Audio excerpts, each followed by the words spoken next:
Hi everyone, welcome to Ramanujan classes.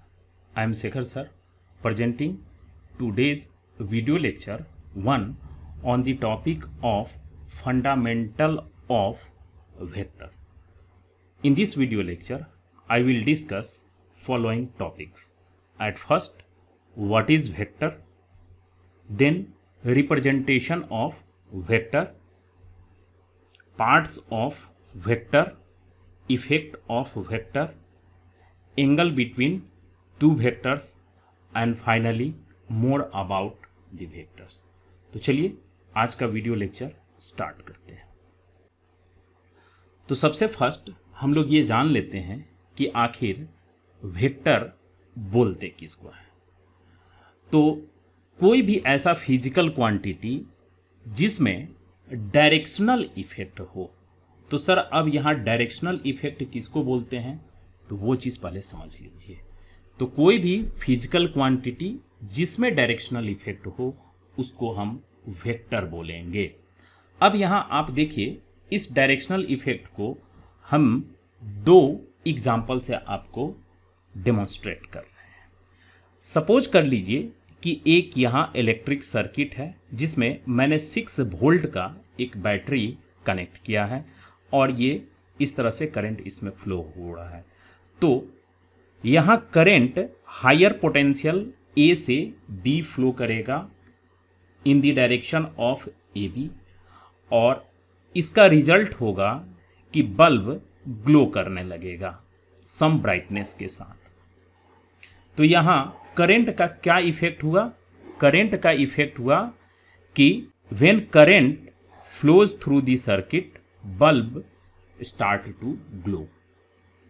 अब मैं दूसरे एग्जाम्पल में क्या कर रहा हूं कि करंट के डायरेक्शन को बी से ए की तरफ कर रहा हूं, तो यहां भी अगेन बल्ब ग्लो करेगा और इस दोनों ही केस में बल्ब का ब्राइटनेस सेम होगा। अब हम यहां चेक करते हैं कि आखिर डायरेक्शन चेंज करने से क्या बल्ब के ब्राइटनेस में चेंज हुआ? बिल्कुल नहीं हुआ।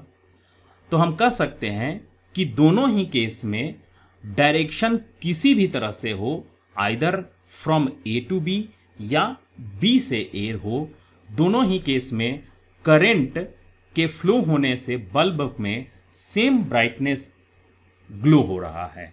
तो it means current has no directional effect, that is why current is not a vector quantity। अब मेरे ख्याल से थोड़ा बहुत आपको डायरेक्शनल इफेक्ट क्लियर हो गया होगा। मतलब क्या है कि ऐसा फिजिकल क्वांटिटी जिसमें डायरेक्शन को अगर हम चेंज कर देते हैं तो उस फिजिकल क्वांटिटी के इफेक्ट में चेंज हो जाता है, तो ऐसे फिजिकल क्वांटिटी को हम कहेंगे कि उस फिजिकल क्वांटिटी में डायरेक्शनल इफेक्ट है, अदरवाइज डायरेक्शनल इफेक्ट नहीं होगा। तो those physical quantity which have directional effect are called vector quantities. तो यहां आपने देखा कि करंट एक वेक्टर क्वांटिटी नहीं है। क्यों नहीं है? क्योंकि इसके डायरेक्शन को चेंज करने से इसके किसी भी तरह के कोई इफेक्ट में चेंजिंग नहीं हो रहा है, तो इसलिए करंट यहाँ वेक्टर क्वांटिटी नहीं है। एक और एग्जाम्पल से वेक्टर को समझने की कोशिश करते हैं। आप यहाँ देखिए कि हमने 2 वुडन ब्लॉक ले लिया है और इस दोनों वुडन ब्लॉक पर सेम अमाउंट का 7 न्यूटन फोर्स हमने अप्लाई किया, लेकिन आप देखेंगे कि यहाँ ये जो हमने फोर्स अप्लाई किया है, इस दोनों ही केसेस में फोर्स का डायरेक्शन चेंज है। अब हम देखते हैं कि क्या यहाँ फोर्स के डायरेक्शन को चेंज कर देने से क्या उसके इफेक्ट में कोई चेंजिंग हो रहा है? यस, जरूर हो रहा है। क्यों? क्योंकि आप जान रहे हैं कि कोई भी ऑब्जेक्ट पर मैं जब फोर्स लगाता हूं तो एक्सेलरेशन प्रोड्यूस होता है। तो आप गौर करेंगे कि फर्स्ट केस में एक्सेलरेशन का डायरेक्शन अलग होगा, सेकेंड केस में भी एक्सेलरेशन का डायरेक्शन अलग होगा, साथ ही साथ दोनों ही केस में एक्सेलरेशन का direction as well as magnitude दोनों डिफरेंट होगा। It means when we change the direction of force its effect will also change. So we can say that force has directional effect. तो force में आपने देखा कि directional effect है और इस वजह से फोर्स एक वेक्टर क्वांटिटी है। मेरे ख्याल से अब आपको डायरेक्शनल इफेक्ट क्लियर हो गया होगा। चलिए एक और एग्जांपल से हम इसको समझने की कोशिश करते हैं। यहां आप देखिए कि हमने एक स्फेरिकल बैलून पर अपवर्ड एंड डाउनवर्ड डायरेक्शन में हमने यहां प्रेशर अप्लाई किया, तो आप देखेंगे कि इस बैलून का शेप समथिंग लाइक इस टाइप का हो गया। ठीक है, तो यहां प्रेशर का डायरेक्शन अपवर्ड एंड डाउनवर्ड था। अब यही प्रेशर का डायरेक्शन हॉरिजॉन्टल डायरेक्शन हमने यानी प्रेशर का डायरेक्शन हमने चेंज कर दिया, तो प्रेशर का इफेक्ट शेप ऑफ बैलून में क्या यहां किसी भी तरह का कोई चेंजिंग होगा? यहां भी बैलून का शेप सेम है और यहां भी बैलून का शेप सेम है। It means when we change the direction of pressure there is no change in effect of pressure, that is why we can say that pressure has no any directional effect. तो जब pressure में किसी भी तरह का directional effect नहीं है तो प्रेशर क्या होगा? तो प्रेशर एक स्केलर क्वांटिटी है, वेक्टर क्वांटिटी नहीं है। इवन इसमें डायरेक्शन आपको नजर आ रहा होगा। इसके पहले मैंने जो एग्जांपल लिया था तो उसमें भी करंट में आपको डायरेक्शन नजर आ रहा था, लेकिन इसके बावजूद करंट में डायरेक्शनल इफेक्ट नहीं है, इसलिए करंट वेक्टर नहीं है। हम वेक्टर को दूसरे तरह से ऐसे भी डिफाइन कर सकते हैं कि कोई भी फिजिकल क्वांटिटी जिसमें magnitude as well as direction हो, साथ ही साथ वो ट्रायंगल लॉ ऑफ वेक्टर को फॉलो करता है, triangle law of vector addition को फॉलो करता है, तो उस टाइप के क्वांटिटी को हम ये वेक्टर क्वांटिटी बोलते हैं। तो ये डिफिनेशन आप तब आपको अच्छा से क्लियर होगा जब आपको triangle law of vector addition होता क्या है ये आपको क्लियरली पता हो। लेकिन आप तो अभी जस्ट फंडामेंटल वेक्टर का पढ़ रहे हैं, मतलब है मैं ये मान करके चल रहा हूं कि आपको triangle law of vector addition पता नहीं है। तो ऐसे केस में आखिर इस डिफिनेशन से आप वेक्टर को कैसे चेक करेंगे? तो इसी के लिए मैं इजीएस्ट आपको डिफिनेशन बताया कि those physical quantity which have directional effect are called vector quantity. ठीक है, तो चलिए मेरे ख्याल से आपको वेक्टर क्वांटिटी क्लियर हो गया होगा। तो चलिए वेक्टर के बारे में कुछ और इंफॉर्मेशन हम लोग जान लेते हैं कि इसका क्या एग्जाम्पल है। चलिए अब आप देखिए यहां डिस्प्लेसमेंट, तो नो डाउट डिस्प्लेसमेंट एक वेक्टर क्वांटिटी है, इसको हम एस से स्मॉल एस से डिनोट करते हैं।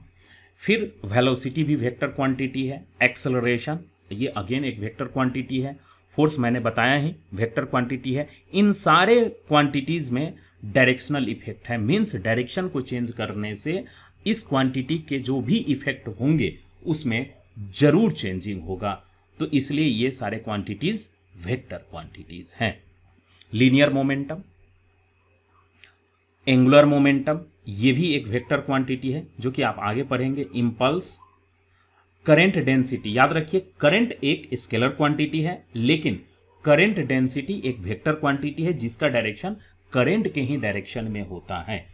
ठीक है, इलेक्ट्रिक फील्ड इंटेंसिटी, उसी तरह से मैग्नेटिक फील्ड इंटेंसिटी, ये सारे के सारे वेक्टर क्वांटिटी के एग्जाम्पल हैं। ठीक है, तो चलिए वेक्टर के बारे में कुछ और पॉइंट हम लोग जान लेते हैं कि आखिर अब ये बात आती है कि वेक्टर तो हमने जान लिया, अब इस वेक्टर क्वांटिटी को हम रिप्रेजेंट कैसे करते हैं? तो देखिए वेक्टर क्वांटिटी को हम तीन मेथड से रिप्रेजेंट करते हैं। एक सिंबॉलिक मेथड जिसका कोई सेंस नहीं है, बस हम उस वेक्टर को सिंबल से हम कैसे डिनोट करते हैं, तो एक सिंबॉलिक रिप्रेजेंटेशन हो गया। दूसरा ज्योमेट्रिकल रिप्रेजेंटेशन, यानी ज्योमेट्री के हेल्प से हम कैसे वेक्टर को रिप्रेजेंट करते हैं। और थर्ड है मैथमेटिकल रिप्रेजेंटेशन। तो आपके लिए ज्योमेट्रिकल रिप्रेजेंटेशन और मैथमेटिकल रिप्रेजेंटेशन यही मेन है। लेकिन हम आखिर ये भी तो जान ले कि वेक्टर को अगर हमें कोई सिंबल से डिनोट करना हो तो आखिर हम कैसे वेक्टर को सिंबॉलिकली रिप्रेजेंट करते हैं, तो ये भी आपके लिए जानना जरूरी है। तो चलिए एक एक करके हम इसके रिप्रेजेंटेशन को जानते हैं। तो सबसे फर्स्ट मैं आपको बता रहा हूं कि वेक्टर को सिंबॉलिक रिप्रेजेंटेशन हम कैसे करते हैं। तो कोई भी वेक्टर को जनरली हम लोग small letter of English alphabet से रिप्रेजेंट करते हैं। लाइक यहां देख लीजिए, small A, B, C, P, Q, R, इस तरह से स्मॉल लेटर से हम रिप्रेजेंट करते हैं। लेकिन कई बार क्या होता है कि हम वेक्टर को कैपिटल लेटर से भी डिनोट करते हैं। कई जगह पे ऐसा देखा गया है, लेकिन मोस्ट ऑफ केसेस में स्मॉल लेटर से ही डिनोट किया जाता है। कैपिटल सिंगल लेटर से रेयर केस में डिनोट किया जाता है, ठीक है। लेकिन ये भी कोई गलत नहीं है। आप वेक्टर को कई बुक में इस तरह से भी आप डिनोट करता हुआ पाएंगे, ठीक है।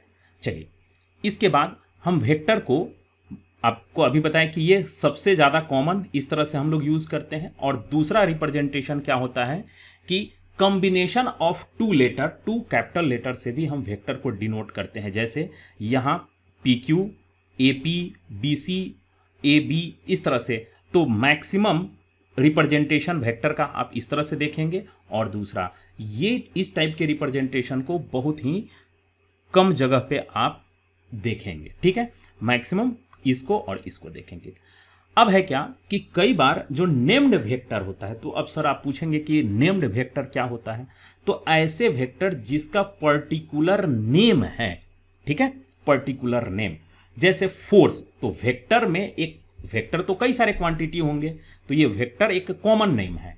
लेकिन उस कॉमन नेम में कुछ ऐसे क्वांटिटी हैं जिसका ऑलरेडी नेम्ड है, नेम पहले से फिक्स किया हुआ है। जैसे फोर्स, तो फोर्स को हम स्पेसिफिक लेटर से डिनोट करते हैं, ठीक है। फोर्स को कैसे हम डिनोट करेंगे, तो कैपिटल एफ से, आप ये जान रहे हैं। फिर उसी तरह से एक्सेलरेशन क्या है, तो एक्सेलरेशन को स्मॉल ए से डिनोट करते हैं। तो जो नेम्ड वेक्टर क्वांटिटी हैं उनको या तो हम स्मॉल लेटर से डिनोट करते हैं या फिर कैपिटल लेटर से हम डिनोट करते हैं। जैसे में एग्जांपल आप देख रहे हैं, फोर्स को capital letter, momentum, linear momentum, electric field और मैग्नेटिक फील्ड। वहीं आप देखिए डिस्प्लेसमेंट को स्मॉल एस, एक्सेलरेशन को small, acceleration due to gravity और डायपोल मोमेंट, इन सब को स्मॉल लेटर से और इन सारे को कैपिटल लेटर से। तो क्यों? क्योंकि ये नेम्ड वेक्टर है। तो नेम्ड वेक्टर में जिस तरह का रिप्रेजेंटेशन फिक्स किया गया है उसी से रिप्रेजेंट किए जाते हैं। क्लियर हो गया? तो आपने देखा कि आखिर हम वेक्टर का रिप्रेजेंटेशन किस तरह से करते हैं, सिंबॉलिकली। अब उसके बाद हम लोग नेक्स्ट देखते हैं कि ज्योमेट्रिकली वेक्टर को हम किस तरह से रिप्रेजेंट करते हैं। तो जब कभी भी हमें वेक्टर को रिप्रेजेंट करना होता है तो एक स्ट्रेट लाइन हम लेते हैं, ठीक है। वो स्ट्रेट लाइन में एरो हेड होना चाहिए। ये देखिए, ये इसका एरो हेड, तो ये हेड है इस वेक्टर के डायरेक्शन को रिप्रेजेंट करता है। एंड इस जो स्ट्रेट लाइन है, उस स्ट्रेट लाइन का जितना लेंथ होगा वो उस वेक्टर के मैग्नीट्यूड को रिप्रेजेंट करता है, ठीक है। तो यहां आपने देखा कि वेक्टर को ज्योमेट्रिकली हम लोग एक स्ट्रेट लाइन से रिप्रेजेंट करते हैं और उस स्ट्रेट लाइन का जो डायरेक्शन होता है वो वेक्टर का डायरेक्शन हो गया, और साथ में उस स्ट्रेट लाइन का जितना लेंथ होगा वही वेक्टर का मैग्नीट्यूड होगा, ठीक है। तो ये ज्योमेट्रिकल रिप्रेजेंटेशन मेरे ख्याल से आपको क्लियर हो गया, ठीक है। तो सिंबॉलिक और ज्योमेट्रिकल रिप्रेजेंटेशन आपने देख लिया। अब चलिए आपको मैं बता रहा हूं कि वेक्टर को मैथमेटिकली कैसे रिप्रेजेंट करते हैं। यही थोड़ा सा आप लोग को थोड़ा सा प्रॉब्लम होगी। कोई प्रॉब्लम नहीं है, बस आप इसको ढंग से देखिए और समझिए। तो मैथमेटिक्स में हम वेक्टर को दो तरीके से रिप्रेजेंट करते हैं। अब सबसे पहले ये देख लीजिए कि कोई भी वेक्टर में के दो ही पार्ट होते हैं। कोई भी वेक्टर, एक होता है न्यूमेरिक पार्ट जिसको हमने नंबर से रिप्रेजेंट करना होता है, और दूसरा डायरेक्शनल पार्ट।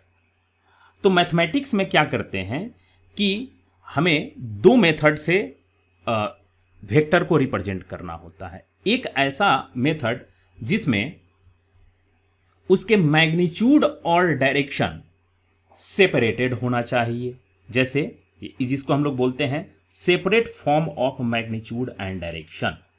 ये ऐसा मैथमेटिकल रिप्रेजेंटेशन है जिसमें आप देख करके कह सकते हैं कि इस वेक्टर का मैग्नीट्यूड क्या है, साथ में डायरेक्शन क्या है।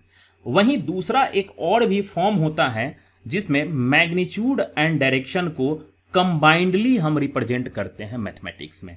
वहां आप वेक्टर को ऑब्जर्व करके आप नहीं कह सकते हैं कि इसका मैग्नीट्यूड कितना है और डायरेक्शन किधर है। ठीक है, तो चलिए इस दोनों, एक सेपरेट रिप्रेजेंटेशन और एक कंबाइंड रिप्रेजेंटेशन को मैथमेटिक्स में हम कैसे रिप्रेजेंट करते हैं उस चीज को हम लोग देखते हैं।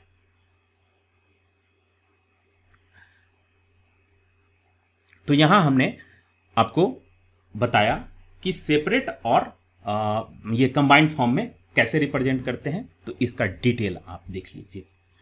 अब जैसे यहां देखिए कोई एक वेक्टर है, PQ एक वेक्टर है, तो यहां देखिए ये आप 36 एकदम इसको ऑब्जर्व करके देख सकते हैं। तो ये आप मैग्नीट्यूड आपको देखने के साथ ही पता चल गया कि इसका मैग्नीट्यूड क्या है। और यहां देखिए ये डायरेक्शनल पार्ट भी आप देख करके कह सकते हैं। तो सर इसका डायरेक्शन तो कुछ समझ में नहीं आ रहा है। बिल्कुल समझ में आ रहा है। कोई भी वेक्टर जिसका डायरेक्शन किसी सरफेस के, ये सपोज कर लीजिए ये सरफेस है और इस सरफेस के अगर परपेंडिकुलर होता है तो उसके डायरेक्शन को हम नॉर्मल डायरेक्शन बोलते हैं। तो यही डायरेक्शन यहां दिख रहा है। तो आप क्या देख रहे हैं कि यहां वेक्टर के रिप्रेजेंटेशन में मैग्नीट्यूड और इसका डायरेक्शन सेपरेटली आप क्लियरली इसमें देख पा रहे हैं। तो इसी को हम बोलते हैं separate representation of magnitude and direction. एक और देख लीजिए, यहाँ एक वेक्टर P है, इसमें आप देखिए ये मैग्नीट्यूड है और ये डायरेक्शन है। सेम वैसे ही अगर हम फोर्स की बात करते हैं तो फोर्स एक वेक्टर है जिसका मैग्नीट्यूड 6 है और इसका डायरेक्शन ये दिखा रहा है। ठीक है, ए। और सर यहाँ माइनस क्या है, तो ये इंडिकेट कर रहा है कि ये डायरेक्शन का अपोजिट फोर्स का डायरेक्शन है। क्यों? क्योंकि मैग्नीट्यूड ऑलवेज पॉजिटिव होता है। तो किसी वेक्टर के आगे अगर माइनस लगा है तो वो माइनस मैग्नीट्यूड का नहीं होता है, वो एसोसिएटेड होता है उसके डायरेक्शन से, जो कि मैं डिटेल आगे डिस्कस करूंगा। ठीक उसी तरह से एक ये टॉर्क वेक्टर है, ये इसका मैग्नीट्यूड आप क्लियरली देख रहे हैं और यहाँ डायरेक्शन। तो आपने देखा कि किस तरह से सेपरेट फॉर्म में अगर मैं रिप्रेजेंट कर दे रहा हूं तो उसमें आप मैग्नीट्यूड एंड डायरेक्शन दोनों सेपरेटली देख पा रहे हैं। अब देखिए कि हम वेक्टर के डायरेक्शन और मैग्नीट्यूड को कंबाइंडली कैसे रिप्रेजेंट करते हैं। तो यहाँ देख लीजिए, यहाँ एक वेक्टर ए है। अब इसमें आप क्लियरली नहीं देख करके बता पाएंगे कि इसका मैग्नीट्यूड कितना है। हालांकि नो डाउट आप मैग्नीट्यूड निकाल लेंगे और डायरेक्शन भी निकाल लेंगे, लेकिन आप सिंपल वेक्टर को ऑब्जर्व करके, जैसे इस प्रीवियस एग्जाम्पल में आपने ऑब्जर्व करके बता दिया था कि इसका मैग्नीट्यूड 36 है और direction perpendicular to the surface है, ठीक वैसा ही यहां आप नहीं बता पा रहे हैं। मीन्स डायरेक्शन और मैग्नीट्यूड कंबाइनली रिप्रेजेंट किए गए हैं। ठीक वैसे ही आप देख लीजिए। तो सर आप पूछेंगे कि यहाँ आई जे क्या है, तो आई जे के मैं आगे बताऊंगा। ये एक यूनिट वेक्टर है जो कोऑर्डिनेट एक्सिस के अलोंग इसके डायरेक्शन को शो कर रहा है। चलिए तो और आगे देखते हैं। ठीक वैसे ही देखिए कि अगर एक फोर्स है तो इस फोर्स को मैं इस तरह से अगर रिप्रेजेंट कर रहा हूं तो यहां भी मैग्नीट्यूड और डायरेक्शन आप क्लियरली अलग अलग सेपरेट करके नहीं देख पा रहे हैं। अब उसके बाद हमने रिप्रेजेंटेशन सीख लिया कि वेक्टर को सिंबॉलिकली कैसे रिप्रेजेंट करते हैं, उसके बाद ज्योमेट्रिकली कैसे रिप्रेजेंट करते हैं, उसके बाद मैथमेटिकली कैसे रिप्रेजेंट करते हैं। अब नेक्स्ट पार्ट की तरफ आते हैं कि आखिर वेक्टर में कंपोनेंट क्या होते हैं, यानी वेक्टर क्या क्या चीज से मिल करके बना होता है, मीन्स पार्ट ऑफ वेक्टर। तो कोई भी वेक्टर, जैसा कि हमने बताया था आपको कि उसके दो ही पार्ट होते हैं, एक जिसमें हम लोग नंबर लिखते हैं और दूसरा जिसमें हमें डायरेक्शन बताना होता है। तो कोई भी वेक्टर में दो ही पार्ट होते हैं, एक पार्ट को हम बोलते हैं न्यूमेरिक पार्ट और दूसरे पार्ट को हम बोलते हैं डायरेक्शनल पार्ट। ठीक है, तो every vector have two parts, one is numeric part और इसी न्यूमेरिक पार्ट को हम बोलते हैं क्या, मैग्नीट्यूड। ठीक है, numeric part is called magnitude और डायरेक्शनल पार्ट, तो आप कोई भी वर्ड जो डायरेक्शन को इंडिकेट करता है वो यहां प्रेजेंट होगा। ठीक है, अब ये देख लीजिए कि ये मैग्नीट्यूड वाला पार्ट यानी न्यूमेरिक पार्ट और डायरेक्शनल पार्ट किस फॉर्म में रिप्रेजेंटेड होते हैं, तो ये दोनों मल्टीपल के फॉर्म में होते हैं। तो कैसे सर, तो यहां देख लीजिए, जैसे अगर आप साइन थीटा लिखते हैं, साइन थीटा, तो यहां एक देखिए थीटा है और दूसरा साइन है, ये दोनों मल्टीप्लाइड नहीं है। अगर ये मल्टीप्लाइड होता तो हम यहां कॉस थीटा लिखते, तो आप कर क्या सकते हैं यहां कि अगर साइन थीटा और कॉस थीटा में थीटा अगर मल्टीप्लाइड रहता तो आप इस थीटा को इस थीटा से कट कर देते, एस से ये एस कट हो जाता, तो यहां आपका आंसर इन बाई को हो जाता। क्या ऐसा आप करते हैं? बिल्कुल नहीं करते हैं। क्यों नहीं करते हैं? क्योंकि यहाँ जो थीटा है वो साइन का इंटीग्रेटेड पार्ट है जो मल्टीप्लाइड के फॉर्म में नहीं है। ठीक वैसे ही आप लॉग ए लिखते हैं तो यहाँ लॉग के साथ ए मल्टीप्लाइड फॉर्म में नहीं है। ठीक है, लेकिन यहाँ जो आप देख रहे हैं 36m और टुवार्ड्स ईस्ट देख रहे हैं, टुवार्ड्स ईस्ट देख रहे हैं, ये बीच में ऐसे मल्टीप्लाइड साइन है। अब डिनोमिनेटर में अगर आपको 36 मिल जाता है या कोई और अदर नंबर मिल जाता है तो इसको और इसको आप आसानी से कट कर सकते हैं। ठीक है, तो आपने ये देख लिया कि यहां वेक्टर में जो डायरेक्शनल पार्ट होते हैं और न्यूमेरिक पार्ट होते हैं ये दोनों एक दूसरे से मल्टीप्लाइड होते हैं। यहां तक क्लियर हो गया? चलिए अब यहां देख लीजिए कि P एक वेक्टर है, इसके ये मैग्नीट्यूड हो गया मतलब न्यूमेरिक पार्ट और ये डायरेक्शनल पार्ट हो गया और ये दोनों देखिए मल्टीप्लाइड फॉर्म में है। अब हमें जरूरत के हिसाब से जैसा नीड होगा उसके हिसाब से इसके डायरेक्शनल पार्ट को भी हम सेपरेट कर सकते हैं और फिर उसके मैग्नीट्यूड वाले पार्ट को भी सेपरेट कर सकते हैं। ठीक है, ये दोनों को ही हम अलग अलग सेपरेट करते हैं। ये टोटली डिपेंड करता है कि हमारा नीड किस तरह का है। तो अब हम क्या कर रहे हैं कि इस वेक्टर के मैग्नीट्यूड वाले पार्ट को हम अलग कर रहे हैं, मतलब न्यूमेरिक पार्ट को हम हटा रहे हैं। तो न्यूमेरिक पार्ट को हटाने के लिए क्या करेंगे? आपको बताया गया था कि उसका मैग्नीट्यूड पार्ट और डायरेक्शनल पार्ट ये दोनों क्या है? मल्टीप्लाइड है। तो अगर हम किसी वेक्टर में उसके सेम मैग्नीट्यूड से हम डिवाइड कर दें तो क्या होगा? मैग्नीट्यूड न्यूमरेटर का और डिनोमिनेटर ये दोनों कैंसिल हो जाएगा और उस जगह पे मैग्नीट्यूड 1 हो जाएगा। ठीक है, और उसके बाद सिर्फ उसमें डायरेक्शनल पार्ट ही बच जाएंगे। तो ऐसे केस में वो वेक्टर कैसा होगा? ऐसा वेक्टर जिसका मैग्नीट्यूड 1 एंड डायरेक्शन होगा। तो वही वेक्टर को हम बोलते हैं यूनिट वेक्टर, जो कि मैं आगे आपको बताऊंगा नेक्स्ट वीडियो लेक्चर में, जिसमें टाइप्स ऑफ वेक्टर बताऊंगा उसमें। यहां मैं फंडामेंटल ऑफ वेक्टर डिस्कस कर रहा हूं। तो किसी भी वेक्टर के मैग्नीट्यूड वाले पार्ट को हम इस सिंबल से भी डिनोट करते हैं या सिंपल ए से भी डिनोट करते हैं। ठीक है, ये मॉड लगा हुआ है, इसका मतलब ये प्योर पॉजिटिव नंबर है। ठीक वैसे ही अगर कोई एक PQ वेक्टर है तो इसके मैग्नीट्यूड को हम इस तरह से भी रिप्रेजेंट कर सकते हैं, इस तरह से भी रिप्रेजेंट कर सकते हैं। ठीक है, ये हो गया। अब हम मैग्नीट्यूड के बारे में कुछ और बातें जान लेते हैं कि क्या क्या मैग्नीट्यूड के बारे में हमें जानना है।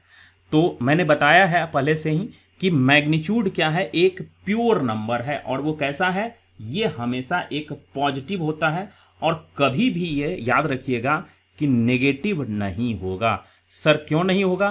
क्योंकि मैंने आपको क्या स्टार्टिंग में बताया था ज्योमेट्रिकल रिप्रेजेंटेशन में कि वेक्टर में ज्योमेट्रिकली हम क्या करते हैं, एक एरो लाइन से रिप्रेजेंट करते हैं और उस लाइन का जो लेंथ होता है वही मैग्नीट्यूड बताता है। तो क्या आप बताइए कि किसी भी सब्जेक्ट में, मतलब फिजिक्स में पढ़ें या फिर मैथमेटिक्स में पढ़ें, लेंथ नेगेटिव होता है क्या? बिल्कुल नहीं होता है।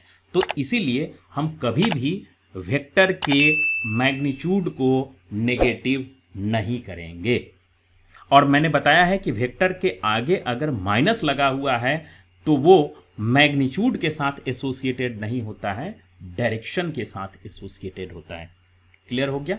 चलिए, तो मैंने वही चीज यहां आपको लिख करके बता रखा है कि अगर कहीं भी वेक्टर के आगे नेगेटिव साइन प्रेजेंट हो तो ये मैग्नीट्यूड का पार्ट नहीं होता है, ये किसका पार्ट होता है? डायरेक्शन का। तो यहां एक वेक्टर ए है और इसका डायरेक्शन इंडिकेट किया गया है PQ, तो इंडिकेटेड डायरेक्शन क्या हुआ? PQ। और अगर इसके फ्रंट में माइनस साइन आ गया तो ये शो कर रहा है कि ये जो गिवन वेक्टर है A, इसका डायरेक्शन इंडिकेटेड डायरेक्शन का अपोजिट है।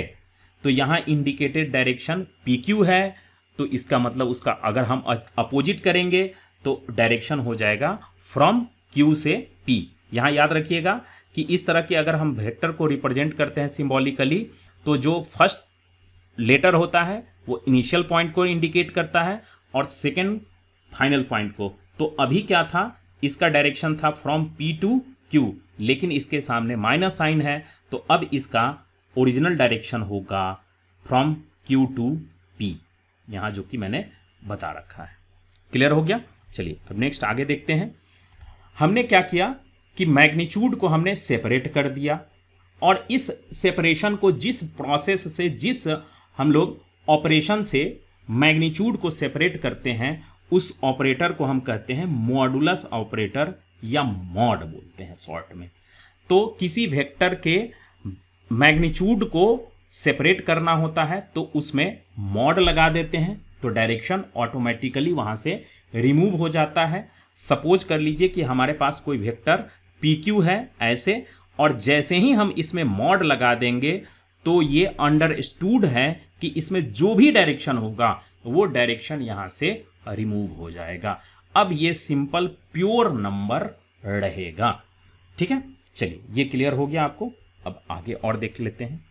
ठीक वैसे ही ये एग्जांपल से मैंने बताया है कि अगर कोई वेक्टर P है और इसमें अगर हम मॉड लगा देंगे तो क्या हो जाएगा कि यहां इसका डायरेक्शनल पार्ट रिमूव हो जाएगा और सिंपल यहां एक जो इसका मैग्नीट्यूड है वो बच जाएगा और यही प्योर नॉन निगेटिव नंबर हमें शो कर देगा जो कि इसका मैग्नीट्यूड है।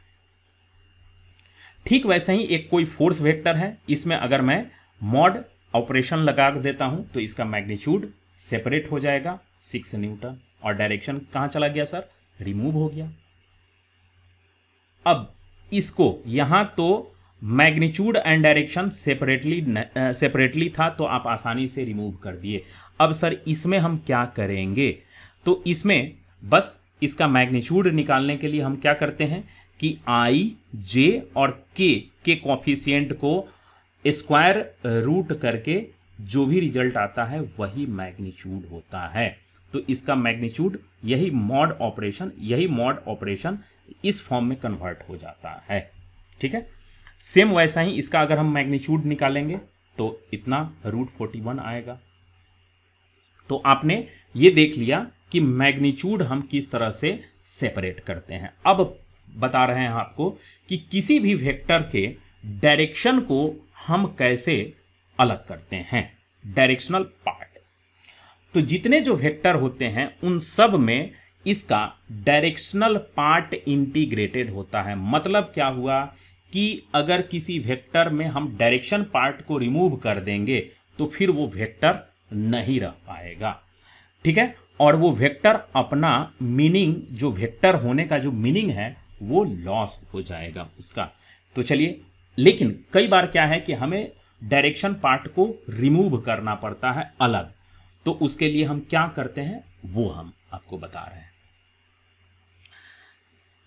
तो अब देखिए, सबसे पहले तो हम ये जान ले कि आखिर किसी वेक्टर में जो डायरेक्शन होता है उस डायरेक्शन पार्ट को तो रिमूव आगे कर लेंगे यूनिट वेक्टर के थ्रू, लेकिन उससे पहले हम जान लेते हैं कि आखिर डायरेक्शन को हम कैसे इंडिकेट करते हैं। तो फिजिक्स में किसी भी वेक्टर के मैग्नीट्यूड हमने तो बता दिया, तो मैग्नीट्यूड तो प्योर नंबर है, तो प्योर नंबर आप लिख देंगे तो वो मैग्नीट्यूड होगा। लेकिन डायरेक्शन को हम कैसे शो करते हैं फिजिक्स में या मैथमेटिक्स में, वो 3 मेथड से होता है, ठीक है। रियल लाइफ में हम डायरेक्शन को कैसे शो करते हैं, ईस्ट वेस्ट नॉर्थ साउथ, लेकिन इसका फिजिक्स में बहुत ज़्यादा सिग्निफिकेंट नहीं है। लेकिन फिर भी फिजिक्स में या मैथ में हम इस जो रियल लाइफ का जो डायरेक्शन है उसका हम रिफरेंस ले करके डायरेक्शन को इंडिकेट करते हैं। तो जैसे हमने अभी आपको जो मैं बताने जा रहा हूं कि standard directional reference, standard direction east west north south, ये स्टैंडर्ड डायरेक्शन है। अब इसको रेफरेंस लेकर के अगर हम वेक्टर को के डायरेक्शन को रिप्रेजेंट करेंगे तो वो कैसे होगा, तो देख लीजिए। यहां जैसे एक वेक्टर PQ है, इसका मैग्नीट्यूड 36 मीटर है और यहां हमने डायरेक्शन इंडिकेट किया है टुवार्ड्स ईस्ट, तो ये एक रिफरेंस, स्टैंडर्ड रिफरेंस डायरेक्शन है और उसी को मैंने यूज कर लिया। तो यहां जो मैंने डायरेक्शन यूज किया वो रियल लाइफ का जो स्टैंडर्ड डायरेक्शन रिफरेंस है उसी को मैंने यूज कर लिया। ठीक उसी तरह एक डिस्प्लेसमेंट है जो कि 0.5 मीटर, 0.5 मीटर, तो ये आपका मैग्नीट्यूड हो गया और ये टुवार्ड्स ईस्ट का मतलब हुआ इसका स्टैंडर्ड रेफरेंस डायरेक्शन। ठीक उसी तरह से एक वेलोसिटी है, तो वेलोसिटी वेक्टर है, ये मैग्नीट्यूड है और यहां देखिए ड्यू नॉर्थ, तो ये भी मैंने स्टैंडर्ड रेफरेंस यूज किया। क्लियर है यहां? चलिए आगे देख लेते हैं। सेम वैसे ही यहां देखिए वर्टिकली डाउनवर्ड, तो ये भी एक स्टैंडर्ड डायरेक्शन है। तो हमने यहां जो भी वेक्टर है उसके डायरेक्शन को इंडिकेट करने के लिए स्टैंडर्ड डायरेक्शन रेफरेंस ले रहे हैं। अब यहां देख लीजिए, एक और एग्जांपल से समझते हैं। एक फोर्स है 10, यहां इसका मैग्नीट्यूड हुआ N न्यूटन यूनिट हुआ। अब यहां देखिए टुवार्ड्स नॉर्थ ईस्ट, तो ये भी स्टैंडर्ड रेफरेंस है, यानी नॉर्थ और ईस्ट, टुवार्ड्स नॉर्थ और ईस्ट हम कैसे लेंगे, तो यहां देखिए नॉर्थ इधर है और ईस्ट इधर है, तो नॉर्थ से भी ये 45 डिग्री और ईस्ट से भी 45 डिग्री, मतलब नॉर्थ और ईस्ट के इन बिटवीन इसका डायरेक्शन है। तो नॉर्थ ईस्ट इस तरह से लिखा रहेगा। ठीक वैसे ही टुवार्ड्स साउथ वेस्ट अगर लिखा रहेगा तो साउथ यहां से 45 ले लीजिए और वेस्ट से भी आप 45 डिग्री ले लीजिए। अब यहां देखिए ये 60 डिग्री साउथ ऑफ ईस्ट, तो यहां आप देखिए ईस्ट से, ऑफ का मतलब यहां से, तो 60 डिग्री साउथ फ्रॉम ईस्ट, आप ऐसे समझिए। तो देखिए 60 डिग्री पहले एंगल आपको बनाना है, कहां से, फ्रॉम ईस्ट से, तो ये देखिए ईस्ट से यहां 60 डिग्री, तो इसको बोलेंगे 60 डिग्री साउथ ऑफ ईस्ट, या हम इस चीज को ऐसे बोलते हैं 60 डिग्री साउथ फ्रॉम ईस्ट। तो अभी भी हमने जो डायरेक्शन यूज कर रहे हैं वो स्टैंडर्ड रेफरेंशियल डायरेक्शन हम यूज कर रहे हैं। यहां एक्सेलरेशन है 50 डिग्री नॉर्थ ऑफ वेस्ट, तो यहां आप देखिए ये 50 डिग्री यहां हुआ और कहां से, फ्रॉम वेस्ट से 50 डिग्री किधर के तरफ, नॉर्थ के टुवर्ड्स। क्लियर है? चलिए सेम वैसे ही आपका यहां एक मोमेंटम है, तो यहां देखिए 30 डिग्री साउथ ऑफ वेस्ट, तो 30 डिग्री साउथ ऑफ वेस्ट। तो मेरे ख्याल से ये आपको स्टैंडर्ड रेफरेंशियल डायरेक्शन वेक्टर को में हम स्टैंडर्ड डायरेक्शन से कैसे वेक्टर को रिप्रेजेंट करते हैं ये आपको क्लियर हो गया। अब हम दूसरा डायरेक्शनल रिप्रेजेंटेशन हम किस तरह से करते हैं, तो यहां जो फिजिक्स या मैथ में जो कोऑर्डिनेट एक्सिस है, उस कोऑर्डिनेट एक्सिस को अगर हम रेफरेंस जैसा यूज करें, देखिए अब तक हमने डायरेक्शन को रिप्रेजेंट करने के लिए जो रियल लाइफ में नॉर्थ ईस्ट वेस्ट साउथ होता है उसका रेफरेंस लिया था, तो उसको हम बोलेंगे स्टैंडर्ड रेफरेंशियल डायरेक्शन। अब है क्या कि अगर मैं coordinate axis, X axis, Y axis और जेड एक्सिस, इसको अगर एज ए रेफरेंस हम यूज करके किसी वेक्टर क्वांटिटी के डायरेक्शन को रिप्रेजेंट करें तो वो कैसे करते हैं ये देख लीजिए। अब यहां सपोज कर लीजिए कि एक वेक्टर ये येलो कलर से मैंने इंडिकेट किया है। अब यहां देखिए एक्स एक्सिस से ये वेक्टर अल्फा एंगल बना रहा है, वाई एक्सिस से बीटा एंगल और जेड एक्सिस से गामा एंगल बना रहा है। तो इन्हीं रिफरेंशियल डायरेक्शन को अगर मैं वेक्टर में यूज कर दूं तो वो मैं उसको कैसे यूज करूंगा ये चीज आप देख लीजिए। अब यहां देखिए कोई एक वेक्टर ए है, यहां 3i है। 3i का मतलब यहां से इसका जो भी इफेक्ट है वो 3 यूनिट एक्स, आई का मतलब हुआ X direction, 2 unit Y direction में और -√3 यूनिट जेड डायरेक्शन में है। तो यहां क्या किया गया है कि जो स्टैंडर्ड कोऑर्डिनेट एक्सिस है उसके अलोंग किसी वेक्टर के इफेक्ट को ब्रेक करके और यहां इंडिकेट किया गया है। तो इस तरह के इंडिकेशन को हम लोग रेफरेंशियल कोऑर्डिनेट एक्सिस वाला डायरेक्शन बोलते हैं। ठीक वैसा ही अगर हम फोर्स है तो यहां फोर्स का मतलब हुआ 2 unit towards X axis, √5 unit towards Y axis, -4 unit, ये -4 यूनिट नहीं है, 4 unit negative of Z axis, ये हुआ। तो अपने कोऑर्डिनेट एक्सिस के हेल्प से अगर कहीं भी हम डायरेक्शन को यूज करेंगे तो याद रखिएगा उसमें आई जे के प्रेजेंट जरूर रहेंगे। तो सर क्या आई जे के अलावा भी कोई मेथड है जो हम स्टैंडर्ड कोऑर्डिनेट एक्सिस के हेल्प से हम रिप्रेजेंट कर सकते हैं? यस है। तो उसको हम कैसे कहेंगे तो वो देख लीजिए। इस मेथड में हम क्या करते हैं कि कोई एक डायरेक्शन हम ले लेते हैं, सपोज कर लीजिए एक्स एक्सिस, वाई एक्सिस या जेड एक्सिस, कोई एक ही डायरेक्शन हम यूज करते हैं और बोलते हैं उसमें, जैसे यहां देख लीजिए कोई एक वेक्टर ए है एक्सेलरेशन, ये तो यूनिट इसका मैग्नीट्यूड हो गया। अब यहां देखिए मैंने यहां एक ही डायरेक्शन का यूज किया है एक्स एक्सिस, ठीक है, और मैं बता रहा हूं कि एक्स एक्सिस से 120 डिग्री। तो अब आप एक्स एक्सिस में, हाँ यहां याद रखिएगा कि जब कभी भी यहां एंगल, तो सर एक्स एक्सिस का जो एंगल है, एक्स एक्सिस से हम एंगल तो एंटी क्लॉक में भी ले सकते हैं, क्लॉकवाइज में भी ले सकते हैं। तो जब तक आपको मेंशन नहीं किया हुआ रहे तब तक आप इस एंगल को पॉजिटिव यानी एंटी क्लॉकवाइज ही डायरेक्शन लेंगे। सेम वैसा ही आप यह भी लिख सकते हैं कि कोई डायरेक्शन वाई एक्सिस से, कोई वेक्टर का डायरेक्शन वाई एक्सिस से कितना डिग्री है तो उसको हम लिख सकते हैं 30 degree from Y axis, 20 degree from Z axis. तो कोई एक एक्सिस से हम रेफरेंस में उसका डायरेक्शन यूज करते हैं।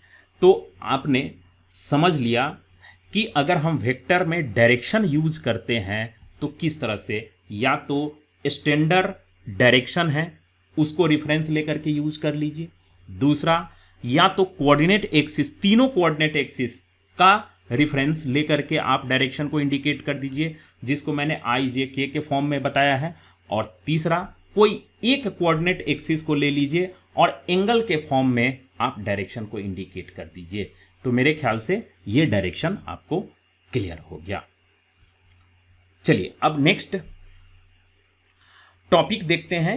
वो क्या है कि कई बार फिजिक्स में हमें कोई स्टैंडर्ड, न तो रेफरेंशियल डायरेक्शन न तो कोई कोऑर्डिनेट एक्सिस की जरूरत पड़ती है, हम डायरेक्ट ऐसे ही यूजुअली ऐसे ही हम इंडिकेट कर देते हैं डायरेक्शन। जैसे सपोज कर लीजिए कि कोई एक वेक्टर है, उसका इंडिकेट करने का तरीका है इनिशियल पॉइंट से फाइनल पॉइंट, यही ना डायरेक्शन होता है। तो हम यहां सिंपली लिख देंगे कि 5 newton from P to Q. तो यहाँ कोई हमने स्टैंडर्ड रेफरेंस डायरेक्शन नहीं लिया, ना तो कोई कोऑर्डिनेट एक्सिस का हेल्प लिया, डायरेक्ट ऐसे ही लिख दिया। तो इस तरह के बहुत कम यूज किए जाते हैं, लेकिन इसको भी कहीं कहीं हम लोग यूज करते हैं। जैसे यहाँ देख लीजिए, डिस्प्लेसमेंट है 14 मीटर है, तो ये तो मैग्नीट्यूड है। अब यहाँ देखिए कोई भी ना तो ईस्ट वेस्ट, ना तो आई जे, ये सब, ना तो कोई एक्स एक्सिस के साथ कितना एंगल है, ये हम यूज नहीं कर रहे हैं। डायरेक्ट हम यहाँ लिख दिए फ्रॉम पी टू क्यू। तो कई बार हम वेक्टर को इस तरह से भी हम यूज करते हैं वेक्टर के डायरेक्शन को इंडिकेट करने के लिए। अब चलिए, इफेक्ट ऑफ वेक्टर क्या होता है। तो हम जब वेक्टर को एक फिजिकल क्वांटिटी अगर हम सपोज करें, तो हर फिजिकल क्वांटिटी का कोई ना कोई इफेक्ट होता ही है। लेकिन वेक्टर के साथ क्या है कि वेक्टर का जो इफेक्ट होता है डायरेक्शनल इफेक्ट होता है।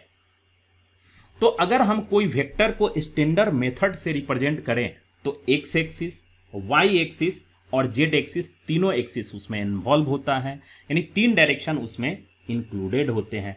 तो अब अगर कोई वेक्टर है तो उसको हम इफेक्ट में अगर ब्रेक करेंगे तो डायरेक्शनल इफेक्ट भी ब्रेक हो जाएगा। कैसे? तो कोई वेक्टर एक्स एक्सिस के अलोंग उसका कुछ इफेक्ट होगा, वाई एक्सिस के अलोंग भी कुछ इफेक्ट होगा, और जेड एक्सिस के अलोंग भी उसका कुछ ना कुछ इफेक्ट होगा। जैसे यहां देख लीजिए कि हमने एक फोर्स ले लिया। अब यहां फोर्स का एक्स एक्सिस के डायरेक्शन में 3 न्यूटन इसका इफेक्ट है, एक्स एक्सिस के डायरेक्शन में। यहां आई इंडिकेट है, आई का मतलब एक्स एक्सिस। ठीक वैसे ही इस फोर्स का वाई डायरेक्शन में 2 न्यूटन इसका इफेक्ट है, और जेड डायरेक्शन में इसका 1 न्यूटन इफेक्ट है। तो सर माइनस, तो माइनस का मतलब हुआ नेगेटिव जेड एक्सिस में इसका 1 न्यूटन इफेक्ट है। तो जब हम वेक्टर को सेपरेटली इस तरह से लिख देते हैं तो यही तो इसके इफेक्ट हो गए। मतलब किसी वेक्टर के इफेक्ट को तीनों कोऑर्डिनेट एक्सिस में हम जो डिस्ट्रीब्यूट कर देते हैं वही उसका सेपरेट इफेक्ट हुआ, और उसको अगर हम कंबाइंड कर देंगे तो वही सिंगल इफेक्ट प्रोड्यूस हो जाता है। अब ये जो मैंने तीनों इफेक्ट बताया 3 डायरेक्शन में, एक्स एक्सिस, वाई एक्सिस और जेड एक्सिस, तो किसी भी वेक्टर के कोऑर्डिनेट एक्सिस के अलोंग जो भी इफेक्ट होते हैं उस इफेक्ट को हम दूसरे वर्ड से भी जानते हैं, जिसको बोला जाता है डायरेक्शन रेशियो। इसी चीज को हम दूसरे तरह से और भी बोल सकते हैं। इस प्रोसेस को, यानी किसी वेक्टर को, इसके इफेक्ट को तीनों कोऑर्डिनेट एक्सिस के अलोंग अगर हम स्प्लिट कर देते हैं तो इस स्प्लिट करने के प्रोसेस को रेक्टेंगुलर रिजॉल्विंग ऑफ वेक्टर कहते हैं। ठीक है, और जो उसका इफेक्ट आता है उसको हम डायरेक्शन रेशियो भी बोल सकते हैं या प्रोजेक्शन भी बोल सकते हैं, और इसको हम रेक्टेंगुलर कंपोनेंट भी बोल सकते हैं। रेक्टेंगुलर कंपोनेंट का मतलब हुआ कि ये तीनों कोऑर्डिनेट एक्सिस एक दूसरे से 90 डिग्री पर होता है, तो इसलिए हम रेक्टेंगुलर कंपोनेंट यूज करते हैं। तो आइदर उस तीनों इफेक्ट को रेक्टेंगुलर कंपोनेंट बोलिए, डायरेक्शन रेशियो बोलिए, या फिर हम उसको बोल सकते हैं कि एक्स डायरेक्शन में इफेक्ट, वाई डायरेक्शन में इफेक्ट, जेड डायरेक्शन में इफेक्ट। और इसी प्रोसेस को जो हम एक वेक्टर के इफेक्ट को सेपरेटली जब हम तीनों डायरेक्शन में एक्स एक्सिस, वाई एक्सिस और जेड एक्सिस के अलोंग अगर सेपरेट कर देते हैं तो उस प्रोसेस को हम बोलते हैं resolution of vector. Resolution of vector.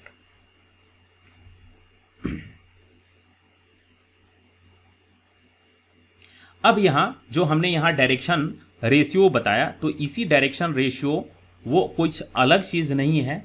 वो क्या है कि जब हम किसी वेक्टर को तीनों कोऑर्डिनेट एक्सिस के अलोंग उसके इफेक्ट को हम डिस्ट्रीब्यूट कर देते हैं तो उसी इफेक्ट को डायरेक्शन रेशियोज कहा जाता है, जो कि आपको नेक्स्ट वीडियो लेक्चर में आपको और डिटेल में एक अलग से मैंने वीडियो लेक्चर ही बना रखा है जिसमें सिर्फ डायरेक्शन कोसाइन और डायरेक्शन रेशियो के बारे में डिस्कस किया है डिटेल से। ठीक है, तो चलिए अब यहाँ देखिए कोई एक फोर्स, एक वेक्टर है जिसका एक्स एक्सिस के डायरेक्शन में इतना इफेक्ट है, यहाँ आई इंक्लूडेड है, वाई एक्सिस में इतना इफेक्ट है, जेड एक्सिस में इतना इफेक्ट है। इसी इफेक्ट को सेपरेटली हम बोलते हैं डायरेक्शन रेशियो, और इन सब को जब हम कंबाइंड कर देंगे तो इस वेक्टर का ये सिंगल इफेक्ट हो जाएगा। जब हम इस तीनों इफेक्ट को, तीनों डायरेक्शन के इफेक्ट को कंबाइनली शो करते हैं तो यही मैग्नीट्यूड में कन्वर्ट हो जाता है। देखिए एक्स एक्सिस के अलोंग जो इफेक्ट था उसका स्क्वायर, वाई एक्सिस के अलोंग का इफेक्ट का स्क्वायर, जेड एक्सिस के अलोंग के जो भी इफेक्ट था उसका स्क्वायर, इन सब को कंबाइंड अगर हम कर देते हैं स्क्वायर रूट के अंदर तो यही उस वेक्टर का मैग्नीट्यूड हमें दिला देता है। ठीक है, तो ये मेरे ख्याल से आपको क्लियर हो गया होगा। चलिए अब आगे बढ़ते हैं। अब क्या है कि दो वेक्टर के बीच में हम एंगल कैसे फाइंड आउट करते हैं, क्योंकि एक वेक्टर में भी डायरेक्शन है, दूसरे वेक्टर में भी डायरेक्शन है, तो इन दोनों के बीच में कुछ तो एंगल होगा, तो उस एंगल को हम कैसे, तो दो वेक्टर के बीच में जो भी इंक्लाइनेशन होता है उसको हम कैसे इंडिकेट करते हैं। तो दो वेक्टर चाहे तो हेड टू हेड कनेक्ट हो सकता है, टेल टू टेल कनेक्ट हो सकता है, या ऐसा भी तो हो सकता है कि एक वेक्टर हेड और दूसरे वेक्टर का टेल कनेक्ट हो। तो उस केस में दोनों वेक्टर के बीच के एंगल को हम कैसे मेजर करते हैं ये मैं बताने की कोशिश कर रहा हूं। तो जब दो वेक्टर हेड टू हेड या फिर टेल टू टेल अगर कनेक्ट हो तो उस केस में वेक्टर का जो इंटरनल एंगल होगा वही एंगल को हम काउंट करते हैं एंगल बिटवीन वेक्टर। एग्जाम्पल में यहां देख लीजिए, यहां देखिए एक वेक्टर ए जिसका हेड यहां कनेक्ट है, दूसरा वेक्टर बी उसका भी हेड, तो हम कह सकते हैं ए और बी दोनों vector head to head connect है। तो ये इंटरनल एंगल ये हो गया, एक्सटर्नल एंगल यहां हुआ, तो यहां इंटरनल एंगल उस वेक्टर का एंगल हो गया दोनों वेक्टर के बीच का। सेम वैसा ही आप देखिए कि यहां दो vector tail to tail connect है, दोनों के टेल कॉमन पॉइंट पे ज्वाइंट है, तो उस केस में यहां इंटरनल एंगल को ही दोनों वेक्टर के बीच के एंगल हम काउंट करेंगे। अब सपोज कर लीजिए कि दो vector head to tail connect होता, ठीक है, हेड टू टेल या टेल टू हेड कनेक्टर है, तब उस केस में जो एक्सटर्नल एंगल होगा वही एंगल को हम दोनों वेक्टर के बीच के एंगल काउंट करेंगे। फॉर एग्जाम्पल में यहाँ आप देख लीजिए कि वेक्टर ए और B head to tail connect है, तो उस केस में ये इंटरनल एंगल हो गया तो इसको काउंट नहीं करनी है। यहाँ एक्सटर्नल एंगल होगा तो ये एंगल ही दोनों वेक्टर का एंगल होगा। यहाँ आप देख लीजिए सेम, यहाँ एक वेक्टर हेड दूसरे वेक्टर टेल से कनेक्ट है, तो ये एंगल इंटरनल है जिसको काउंट नहीं करना है, ये एंगल एक्सटर्नल है, भले वो एक्यूट हो या ऑब्ट्यूज हो उससे कोई मतलब नहीं है, हम यहां एक्सटर्नल एंगल काउंट करेंगे। अब चलिए लास्ट में हम कुछ वेक्टर के बारे में कुछ और पॉइंट्स जान लेते हैं। अगर हम कोई दो वेक्टर है, या सपोज कर लीजिए पहले एक वेक्टर है तो उसमें डायरेक्शनल पार्ट होता है और मैग्नीट्यूड होता है। तो डायरेक्शनल पार्ट कब चेंज होगा, जब हम वेक्टर को रोटेट करेंगे। तो अगर मैं वेक्टर को रोटेट नहीं कर रहा हूं तो उसका डायरेक्शन सेम रहेगा। अब मैग्नीट्यूड कब होगा चेंज, तो जब वेक्टर के जो स्ट्रेट लाइन से रिप्रेजेंट किए गए हैं उसके लेंथ को अगर मैं चेंज ना करूं तो उसका मैग्नीट्यूड भी चेंज नहीं होगा। तो अगर हम एक वेक्टर को पैरेलल कहीं भी शिफ्ट कर सकते हैं, पैरेलल शिफ्ट करने से क्या होगा, न तो इसका डायरेक्शन चेंज होगा और न ही मैग्नीट्यूड चेंज होगा। तो कोई वेक्टर को हम पैरेलल कहीं भी शिफ्ट कर सकते हैं, उसका मैग्नीट्यूड और डायरेक्शन सेम रहेगा।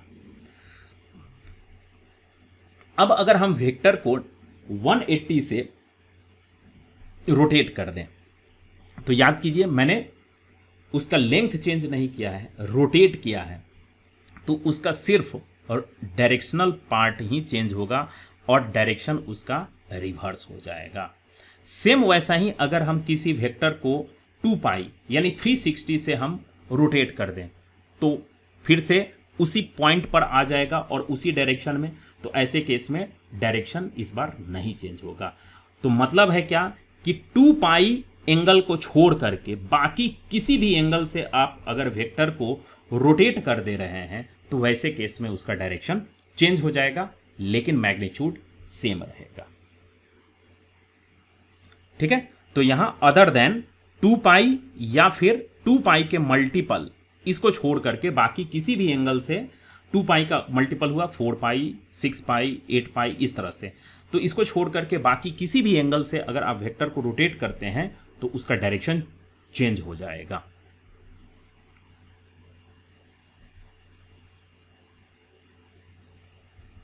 अब देखिए, हमेशा जब कभी भी कोई वेक्टर के बीच का हम एंगल लेते हैं तो वो हमेशा 0 और 180 के बीच में ही होना चाहिए। ठीक है, 180 से ग्रेटर नहीं होता है कभी भी वेक्टर के बीच का एंगल। अब अगर ऐसा भी तो वेक्टर हो सकता है जिसका डायरेक्शन अनडिफाइंड हो, तो ऐसे वेक्टर को नल वेक्टर कहा जाता है। तो ये null vector, types of vector, जब मैं आपको नेक्स्ट वीडियो लेक्चर में मैं आपको टाइप्स ऑफ वेक्टर में ये नल वेक्टर, जीरो वेक्टर क्या होता है वो मैं आपको डिस्कस कर दूंगा। जब कभी भी अगर हम वेक्टर्स का मैग्नीट्यूड 0 कर देंगे तो याद रखिएगा कि कोई भी वेक्टर बिना मैग्नीट्यूड का नहीं हो सकता है और कोई भी वेक्टर बिना डायरेक्शन का नहीं हो सकता है। तो अगर हम मैग्नीट्यूड 100% 0 किसी भी वेक्टर का नहीं कर सकते हैं, अगर हम डिनोमिनेटर से डिवाइड करके कोई भी वेक्टर के मैग्नीट्यूड से अगर हम डिवाइड कर देते हैं तब पर भी उसका मैग्नीट्यूड 1 रहता है। बिना मैग्नीट्यूड के कोई भी वेक्टर का एग्जिस्टेंस नहीं होता है। कभी भी वेक्टर अलजेब्रा में डिवीजन का ऑपरेशन नहीं होता है। एडिशन और मल्टीप्लिकेशन, यही मात्र 2 ऑपरेशन है। सब्ट्रैक्शन सर, तो सब्ट्रैक्शन एडिशन से ही हो जाता है। अब हम क्या करते हैं कि किसी भी वेक्टर को, अगर हम किसी भी वेक्टर जिस फ्रेम में हम देख रहे हैं उस फ्रेम को अगर हम रोटेट कर दे रहे हैं तो क्या होगा कि वो वेक्टर चेंज नहीं होगा, लेकिन उसके जो कंपोनेंट हैं यानी आई, जे, के और ये सब जो कंपोनेंट हैं वो चेंज हो जाएगा, लेकिन वेक्टर चेंज नहीं होगा। अब है कि किसी भी वेक्टर क्वांटिटी का, किसी भी स्केलर क्वांटिटी का जो ग्रेडियंट होता है, तो सर अब आप पूछेंगे कि ग्रेडियंट क्या होता है। तो देखिए, ग्रेडियंट यहां आप समझ लीजिए। अब अगर हम यहां कभी भी आप देखते होंगे कि अगर कोई क्वांटिटी है, सपोज कर लीजिए कि v है, और जब हम इसको ऐसे डिवाइड कर देते हैं तो इस जब dt डिनोमिनेटर में dt लगा होता है तो इसके लिए हम यूज करते हैं रेट। ठीक है, तो यहां रेट हो गया। लेकिन अगर कोई क्वांटिटी है, कोई भी क्वांटिटी स्केलर क्वांटिटी है, उसको यहां टाइम के रेस्पेक्ट में ना डिवाइड करके हम डिस्टेंस के रेस्पेक्ट में हम डिवाइड कर देते हैं। जैसे मैंने यहां आपको बता रखा है कि यहां एक पोटेंशियल है, इस पोटेंशियल को हम टाइम के रेस्पेक्ट में डिफरेंशिएट कर देंगे तो rate of change of potential हो जाएगा। लेकिन अगर हम इसको डिस्टेंस, आर यहां डिस्टेंस हुआ, डिस्टेंस के रेस्पेक्ट में अगर हम डिफरेंशिएट करेंगे तो ये रेट ना होकर के एक नया क्वांटिटी बनेगा, इसी को हम कहते हैं ग्रेडियंट। तो स्केलर क्वांटिटी का ग्रेडियंट ऑलवेज वेक्टर होता है। ये कई बार कॉम्पिटिटिव एग्जाम में पूछा जाता है, तो इसलिए मैंने इसको यहां मेंशन कर दिया। जैसे यहां देख लीजिए, पोटेंशियल डिफरेंस या पोटेंशियल इटसेल्फ क्या है, एक स्केलर क्वांटिटी है, और जब मैं इसको ग्रेडियंट ऑपरेटर लगा रहा हूं तो ये इलेक्ट्रिक फील्ड होगा और ये इलेक्ट्रिक फील्ड एक वेक्टर क्वांटिटी है। एक और एग्जांपल देख लीजिए, यहां अगर हम पोटेंशियल एनर्जी है तो पोटेंशियल एनर्जी इटसेल्फ एक स्केलर क्वांटिटी है और इसको हमने ग्रेडियंट में कन्वर्ट कर दिया तो ये फोर्स हमें प्रोवाइड करेगा जो कि एक वेक्टर क्वांटिटी है। सेम यह, इसी को अगर मैं उलट दूं, इसको रिवर्स कर दूं, तो line integral of vector quantity, gradient का जस्ट अपोजिट इंटीग्रेशन होता है। तो वहां ग्रेडियंट मतलब डिफरेंशिएशन, यहां इंटीग्रेशन। तो किसी भी वेक्टर क्वांटिटी का लाइन इंटीग्रल का मतलब क्या हुआ, तो यहाँ कोई वेक्टर क्वांटिटी ले लीजिए, सपोज कर लीजिए कि मैंने इलेक्ट्रिक फील्ड ले लिया। अब यहाँ जो d के बाद जो लगाते हैं यहाँ डिस्टेंस होना चाहिए, तो इस तरह का जो भी होगा इसको हम लाइन इंटीग्रल कहते हैं। तो वेक्टर क्वांटिटी का line integral always scalar quantity होता है। एग्जाम्पल में समझ लीजिए, देखिए यहाँ आप देख लीजिए कि ये इलेक्ट्रिक फील्ड है और यहाँ इसी को लाइन इंटीग्रल के लिए मैंने आपको बताया है R, तो ये पोटेंशियल प्रोवाइड करेगा जो कि स्केलर क्वांटिटी है। आपने फिर से देख लीजिए, ऐसे लिखेंगे तो यहाँ क्या हो जाएगा, इलेक्ट्रिक फील्ड। अब इसी को इस जगह पे ले जाइए, तो यहाँ डॉट dr लिखेंगे और इंटीग्रेट कर दीजिए। तो जैसे ही इंटीग्रेट कर देंगे तो अब ये क्या बन जाएगा, यहाँ लाइन इंटीग्रल, और इधर भी आप इंटीग्रेट करेंगे, यहाँ भी इंटीग्रेट करेंगे तो ये बन जाएगा v, और यहाँ जो रिजल्ट आएगा ये लाइन इंटीग्रल है। तो यहाँ वेक्टर क्वांटिटी हो गया और लाइन इंटीग्रल। तो वेक्टर क्वांटिटी का line integral scalar quantity provide करता है। ठीक है, यहाँ तक क्लियर हो गया। ठीक वैसे ही surface integral of vector quantity, तो ई एक वेक्टर क्वांटिटी है और यहाँ डॉट ds लगा दीजिए, तो ये आपका कौन सा क्वांटिटी मिलेगा, यहाँ फ्लक्स मिल जाएगा, और फ्लक्स एक स्केलर क्वांटिटी है।